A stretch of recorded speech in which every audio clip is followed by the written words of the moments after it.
तो आज मैं आपको एक अनोखी रहस्यमय कहानी सुनाऊंगी। अगर आप चैनल पर नए हैं तो अभी सब्सक्राइब कर ले, क्योंकि यह मेरा दूसरा नया चैनल है। तथा कहानी पूरा देखे, अंत में एक अनोखा रहस्य छुपा है। धन्यवाद। तो सुनिए। एक गांव में, जहां चारों ओर हरियाली और छोटी नदियां बहती थीं, किशन नाम का एक युवा कलाकार रहता था। किशन बड़ी रतिकला में निपुण था और उसकी सबसे बड़ी इच्छा थी भगवान शिव की एक ऐसी प्रतिमा बनाना जो इतनी सजीव हो कि उसे देखकर हर किसी को महादेव के वास्तविक दर्शनों का अनुभव हो। वो कई वर्षों से इस सपने को पूरा करने का प्रयास कर रहा था। हर श्रावण मास में जब गांव के लोग मंदिरों में शिव की पूजा करते थे, किशन अपनी कार्यशाला में शिव की मूर्ति बनाने में लीन रहता था। वो मिट्टी और पत्थरों को आकार देता, पर हर बार उसे लगता कि उसकी कृति में वह दिव्य भाव नहीं आ पा रहा जिसकी उसे तलाश थी। वह निराश हो जाता था, क्योंकि उसे लगता था कि शायद उसकी कला में उतनी भक्ति नहीं है जितनी शिव को प्रसन्न करने के लिए चाहिए।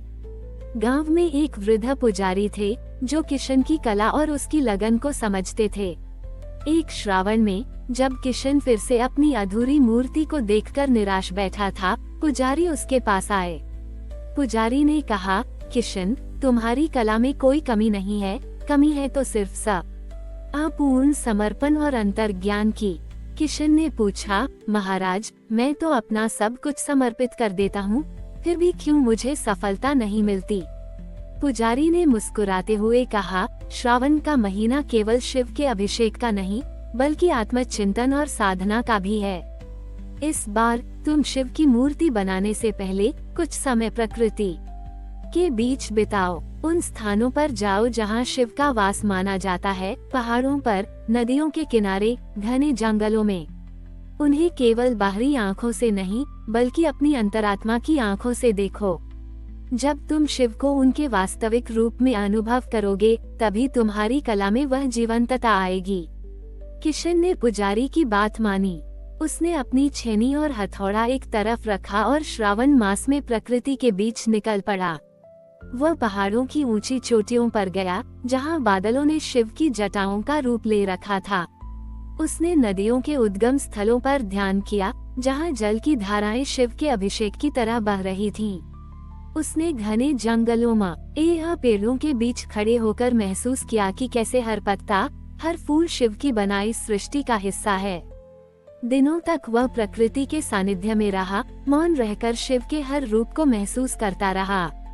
उसने देखा कि शिव केवल मंदिर में बैठी मूर्ति में नहीं है, बल्कि वे विशाल आकाश में, बहती नदी में, गरजते बादलों में और शांत पर्वतों में भी हैं। उसने महसूस किया कि शिव की सुंदरता और शक्ति किसी एक रूप में सीमित नहीं है, बल्कि वह समग्र ब्रह्मांड में फैली हुई है। श्रावण का अंतिम सप्ताह आया और किशन अपने गांव लौट आया। उसके चेहरे पर एक नई शांति और आंखों में एक अद्भुत चमक थी। उसने तुरंत अपनी कार्यशाला में काम शुरू कर दिया। इस बार उसने मिट्टी या पत्थर को नहीं छुआ। उसने महसूस किया कि वह जिन रूपों को छूना चाहता था, वे उसके हृदय में बस गए थे। उसने अपने अनुभवों को अपनी कला में उतारा। उसने एक ऐसी मूर्ति बनाई जो किसी पत्थर या मिट्टी की नहीं थी, बल्कि उसके हृदय के अनुभव से निकली थी। उसने शिव के उस रूप को गढ़ा जो उसने प्रकृति में देखा था, शांत, शक्तिशाली और सर्वव्यापी। उसकी छेनी हर आघात पर शिव के विराट रूप को प्रकट करती जा रही थी। जब मूर्ति बनकर तैयार हुई, तो गांव के सभी लोग उसे देखने आए। वे आश्चर्यचकित रह गए। यह मूर्ति पहले बनाई गई किसी भी मूर्ति से कहीं बढ़कर थी। उसकी आंखों में एक ऐसी शांति थी, उसके भाल पर ऐसा तेज था और उसके पूरे स्वरूप में ऐसी जीवंतता थी कि उसे देखकर हर किसी को लगा जैसे स्वयं महादेव उनके सामने विराजमान हो। लोगों ने आंखों में आंसू लिए उस मूर्ति के सामने सिर झुका लिया। धन्ना सेठ भी ये देखकर दंग रह गया। उसने कहा, किशन, तुमने ये कैसे किया? ये तो बस एक मूर्ति नहीं, साक्षात शिव हैं। किशन ने नम्रता से कहा, यह मैंने नहीं किया सेठ जी। ये तो शिव का ही अनुभव है जो मेरी कला के माध्यम से प्रकट हुआ है। जब मैंने उन्हें प्रकृति के हर कण में महसूस किया, तब मेरी कला में ये जीवंतता आई। पुजारी ने मुस्कुराते हुए कहा, किशन ने ये साबित कर दिया कि सच्ची भक्ति केवल बाहरी कर्मकांडों में नहीं, बल्कि गहरे अनुभव और संपूर्ण समर्पण में है। श्रावण का महीना हमें ये सिखाता है कि शिव केवल मंदिरों में नहीं बसते, बल्कि वे प्रकृति के हर कण में और हमारे हृदय की गहराई में भी विद्यमान हैं। जब हम उन्हें उस समग्र रूप में अनुभव करते हैं, तभी हमारी भक्ति और हमारा समर्पण पूर्ण होता है। किशन की वह मूर्ति पूरे क्षेत्र में प्रसिद्ध हो गई और श्रावण का महीना उस गांव में कला, प्रकृति और दिव्य अनुभव के संगम का प्रतीक बन गया। हर साल लोग उस मूर्ति के दर्शन करने आते और अपनी कला और अपने जीवन में उस दिव्यानुभव को प्राप्त करने की प्रेरणा लेते। किशन की शिव प्रतिमा पूरे क्षेत्र में प्रसिद्ध हो गई और लोग दूर दूर से उसके दर्शन करने आने लगे। इस प्रतिमा ने गांव को एक नई पहचान दी। किशन अब केवल एक कलाकार नहीं रहा था, बल्कि वह दिव्य प्रेरणा का स्रोत बन गया था। उसकी कहानी हर श्रावण में सुनाई जाती थी, जो बताती थी कि सच्ची कला केवल हाथों से नहीं, बल्कि आत्मा के अनुभव से बनती है। परंतु जैसे जैसे गांव की प्रसिद्धि बढ़ी, एक नई चुनौती सामने आई।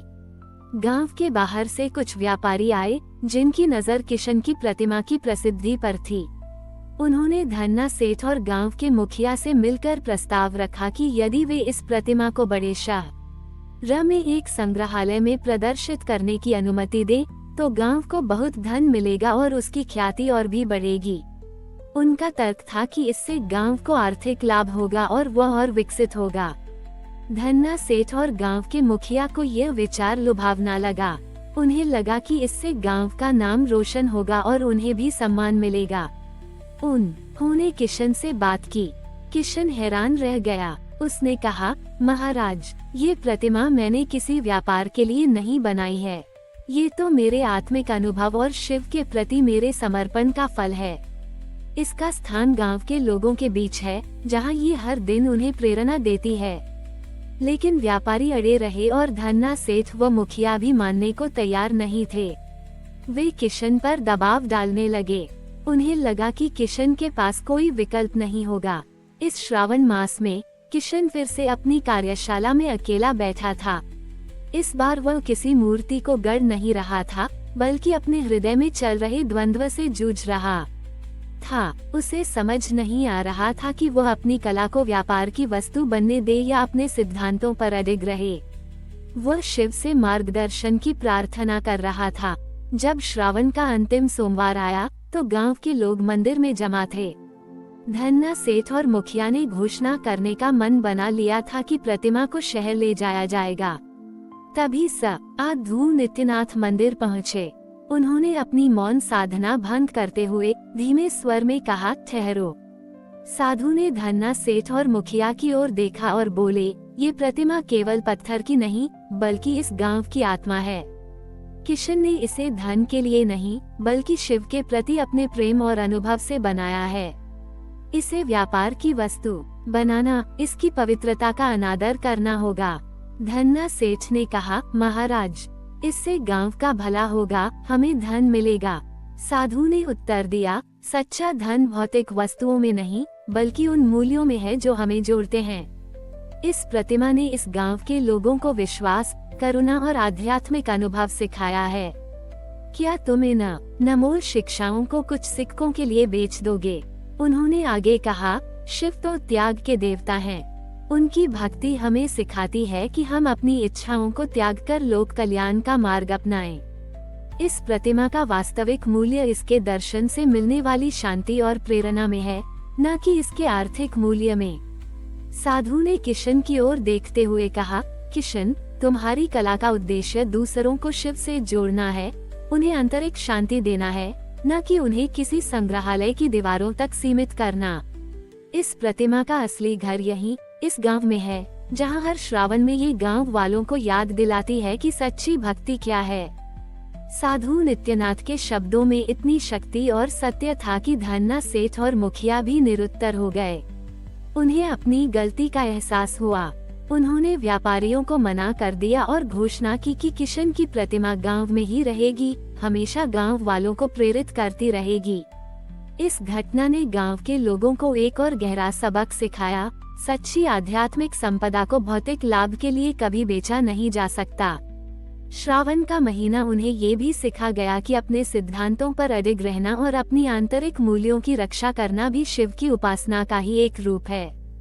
किशन की प्रतिमा आज भी उस गांव में है जो श्रावण में लोगों को याद दिलाती है कि सच्ची कला और सच्ची भक्ति धन संपदा से कहीं ऊपर होती है और उसका मूल्य सिर्फ प्रेरणा और आध्यात्मिक शांति में होता है। हमारी और भी आध्यात्मिक एवं अनोखी कहानियाँ देखने के लिए हमारे चैनल पर जाएं तथा धार्मिक एवं पौराणिक अनोखी कहानियाँ हमारे चैनल पर है। कृपया जाके देखें तथा हमारे चैनल को सब्सक्राइब करके रखें और वीडियो लाइक जरूर करें। धन्यवाद।